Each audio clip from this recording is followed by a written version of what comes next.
오빠 우리가 지금 100일 냈는데 굳이 취소해야 돼? 오빠의 그 일하는 게 더 중요해? 반대로 큰일 났다 오빠 밤새야 돼? 밥 먹었어? 이게 바로 부자들은 바로 이 순간 아 이 여자다.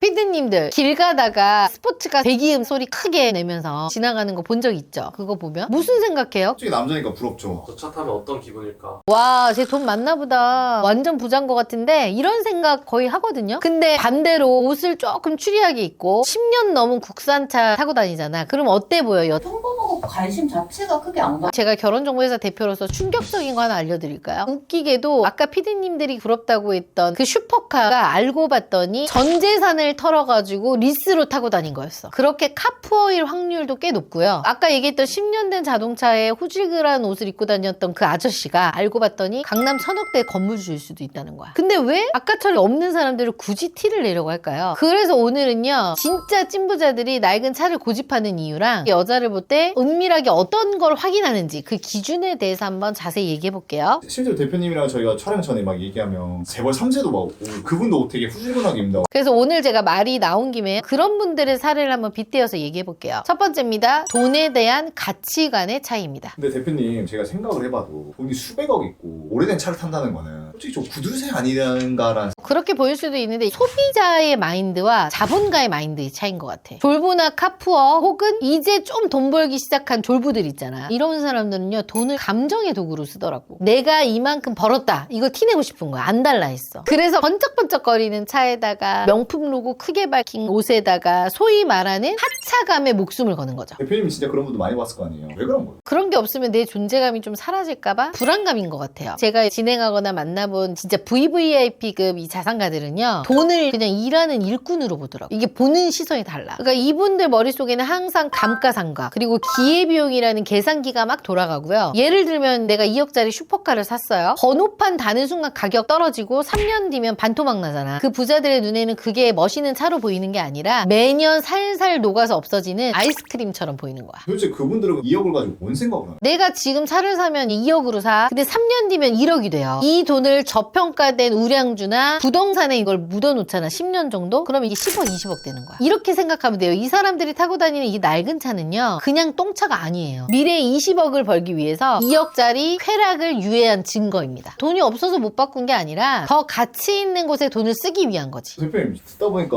하는 게 평생 돈만 보고 안 쓰는 거예요? 그럼 너무 재미없을 것 같은데요? 근데 쓸 땐 또 무섭겠어요. 방향이 다를 뿐이에요. 지금 돈 벌기 시작한 어설픈 사람들은요. 차, 명품, 술, 눈에 보이는 껍데기 이런 거에 돈을 뿌리지만 진짜 부자들은 안 보이는 알맹이에다 돈을 쏟아붓는 거죠. 예를 들면 아까처럼 10년 된 차를 타고 다니는데 부모님 건강검진은 1000만 원짜리 VVIP 코스로 끊어주거나 옷은 유니클로 입는데 본인의 사업 확장을 위해서 돈을 많이 투자하는 것 아니면 자녀 교육에 쏟아붓는 거죠. 그리고 와이프 될 사람한테는 명품백 이런 거보다는 안정적인 미래와 노후를 주는 거죠. 그래서 제가 아까 말씀드렸던 재벌 3세에 되시는 분이 저한테 이런 얘기를 하더라고요. 대표님 진짜 명품은요 제 손목에 있는 이 시계가 아니라 내 통장에 있는 숫자고 가족의 안전이다. 근데 이걸 아는 사람이 굳이 소모품인 차 밖에 돈을 막 쏟아붓진 않겠죠. 두 번째 인간관계의 필터링입니다. 근데 대표님 말씀대로 부자들이 감가상각 때문에 돈 안 쓴다는 거 알겠거든요. 근데 돈 문제를 떠나서 사람 대 사람으로서 만나야 될 때도 있잖아요. 그때도 굳이 없어 보일 필요가 있나요? 피디님 숲에 사는 동물들이 왜 보호색을 띠는 줄 알아요? 자신을 보호하기 위해. 부자들도 다 똑같아. 내가 돈 있다는 걸 풍기잖아. 그러면 그 냄새들을 맡고 어디서 똥파리들이 꼬이기 시작하는 거지. 사기꾼, 아부하는 사람, 투자를 빙자한 거머리들 그리고 결정적으로 내 배경만 보고 달려드는 여자 이런 것들을 차단시키려고 하는 거죠. 소위 말하는 취집 그런 건가요? 그런 거죠. 그래서 진짜 고수들은요 평범함이라는 보호색을 입어요. 저희 쪽에 있는 그런 분들은요 예를 들어 연봉 10억이잖아. 연봉 2억으로 해주세요. 자산도 300억이다. 그럼 자산 그냥 50억으로 사면 진짜 그래요? 다 그래 하나같이. 근데 이런 얘기를 또 그분이 하시더라고. 내가 차를 벤틀리에서 타고 진짜 좋은 시계 차고 내리면 다들 나한테 친절하지 않겠냐. 근데 정확하게 따지면 나 자체한테 친절한 게 아니라 내 돈에 친절한 거 아니냐. 하지만 내가 10년 국산차를 타고 낡은 패딩을 입고 나갔는데도 내 눈을 보면서 내 얘기를 귀 기울여주고 나한테 관심을 가져주는 여자. 그 여자가 찐 아닐까요? 이런 얘기를 하더라고요. 정말 찐 부자들은 그 사람의 인성을 봐. 내 껍데기만 보는 게 아니라 인간 나 자체를 궁금해하는지 그거를 이제 타겟으로 보는 거죠. 근데 실제로 그런 케이스가 있었어요. 제 고객 중에 강남에 이렇게 건물 몇 채 갖고 있었는데 있어서 재산이 정말 많은 분이었는데 그분이 만날 때마다 여자분들이 시간 약속을 늦는 거야. 근데 저희 회원 중에 한 분은 만날 때마다 시간 약속을 철저하게 지키는 친구였어요. 왜냐하면 그 사람은 사업하는 아버지 밑에서 자라다 보니까 시간 약속에 대한 개념을 어릴 때부터 해왔기 때문에 그 여자가 그걸 너무 정확하게 매 만남마다 지켜주니까 확신을 좀 갖더라고요. 그리고 실제로 그 남자분은 자신의 자산을 진짜 반의 반도 공개를 안 했는데 그 여자분은 그거에 대한 것도 캐묻지도 않고 관심도 없어 솔직히. 결혼하고 나서 내가 물어봤어. 뭐가 그렇게 좋았냐 그랬더니 신뢰, 배려, 약속 이런 게 너무 잘 지켜졌기 때문에 자기가 그 여자한테 나머지 50년이라는 인생 사업에 투자를 할 수 있겠다는 거지. 10년 된 국산차나 이런 것들은 그냥 인성 탐지기. 그럼요. 그런 탐지기에 통과하시는 분들은 도대체 어떤 걸 보고 돈 많은 남자들이 선택을 하는 거예요? 일단 한방 언니한테 가면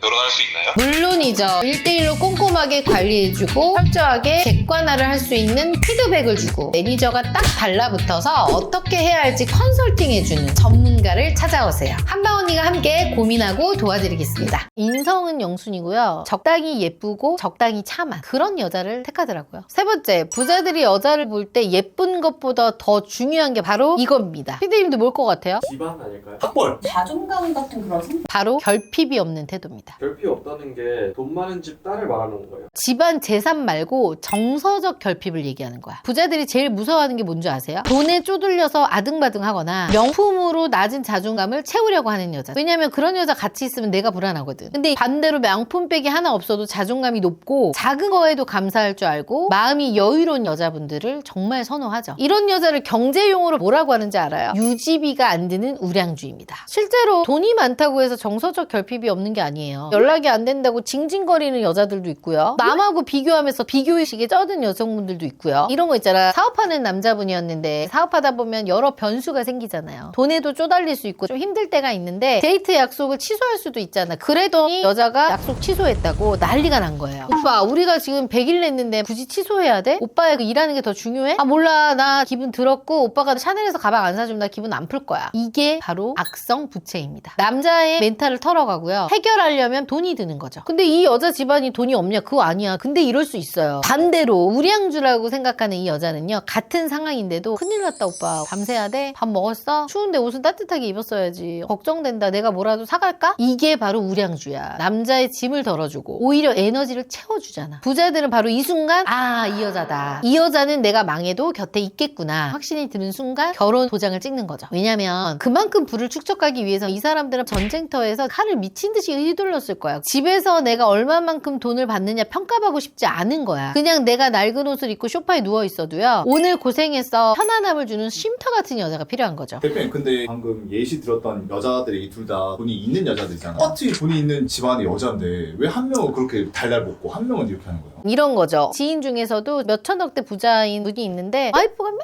백화점 가서 돈 긁고 그러니까 딸들도 똑같이 돈을 계속 그러니까 그걸 채우려고 그분은 계속해서 일을 해야 되는 거야. 그런 사람이 있는가 하면 똑같이 사업을 하고 똑같이 돈은 많은 집인데 남편이 새벽에 깰까봐 아이를 데리고 혼자 방에서 자거나 주말에는 남편한테 완벽한 휴식을 주거나 맞춰주는 여자도 있단 말이에요. 왜 그렇게까지 해주냐고 물어봤어요. 우리 아빠도 똑같이 이렇게 사업을 하셨기 때문에 우리 아빠가 얼마나 고생했는지를 옆에서 봤기 때문에 내 신랑도 그거에 대한 노고를 내가 인정해주고 당연히 내가 해야 할 도리다 라고 얘기를 하더라고요. 그래서 결국에는 찐 부자들은요. 연애는 이쁘고 삐까뻔쩍한 여자랑 할지 몰라도 결혼할 때 단단한 내실이 있는 여자를 택합니다. 그리고 화려하고 사치품 같은 그런 스타일의 여자가 아니라 함께 성장할 자산을 원하는 거예요. 그래서 제가 부자와의 결혼을 꿈꾸는 여자들한테 필수적으로 하는 얘기가 있어요. 그만 위아래로 훑어라. 그리고 남자 똥차라고 절대 무시하면 안 된다. 진짜 다이아몬드 원석을 놓칠 수가 있다. 그리고 스스로한테 한번 물어보세요. 나는 남자가 힘들 때 내가 기대게 할 수 있는 쉼터인가? 아니면 또 하나의 짐인가? 그리고 남자분들도 명심하셔야 돼요. 내 배경이 아니라 나의 가치를 볼 줄 아는 여자가 나타난다면 그때 계산기 던져버리고 그냥 확 잡아야 돼요. 그 여자가 당신 인생의 잭팟이 될 수 있으니까요. 대표님 그럼 저도 내일부터 차 팔고 훔쳐주실까요? 너는 그냥 계속 걸으세요.